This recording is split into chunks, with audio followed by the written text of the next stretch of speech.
सुबह की ठंडी हवा खेतों में ऐसे घूम रही थी जैसे खुद मौसम भी आज मजाक के मूड में हो। इसी खेत के बीच खड़ा था किसान भोलू, जो हल से ज्यादा अपने मजाक के लिए मशहूर था। भोलू मानता था कि अगर पेट हंसता रहे तो फसल भी हंसकर उगती है।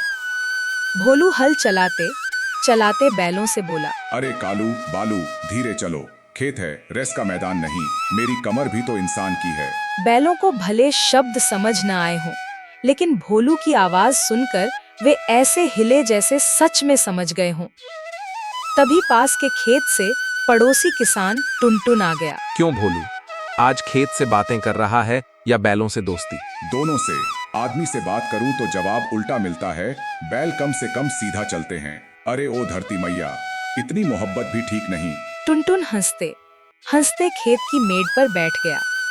तभी अचानक भोलू का पैर कीचड़ में फिसल गया और वह धप से बैठ गया। देखा टुनटुन, धरती भी चाहती है कि मैं आराम करूं। दोपहर होते होते भोलू घर लौटा।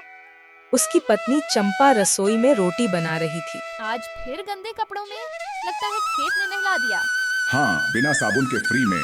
खाना खाते समय भोलू ने देखा कि उसकी छोटी बेटी गुड्डी स्कूल का होमवर्क कर रही है। बाबा, टीचर ने पूछा है किसान क्या करता है? लिख दो, किसान वो होता है जो धूप से दोस्ती करता है, बारिश से लड़ाई और फिर भी मुस्कुराता है। शाम को जब भोलू फिर खेत गया तो सूरज ढल रहा था।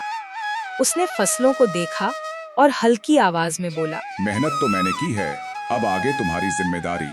हवा चली, फसल लहराई, जैसे जवाब में कह रही हो चिंता मत कर भोलू। और भोलू थके शरीर लेकिन हंसते चेहरे के साथ घर लौट आया, क्योंकि भोलू जानता था जिस किसान के चेहरे पर मुस्कान हो, उसके खेत कभी उदास नहीं।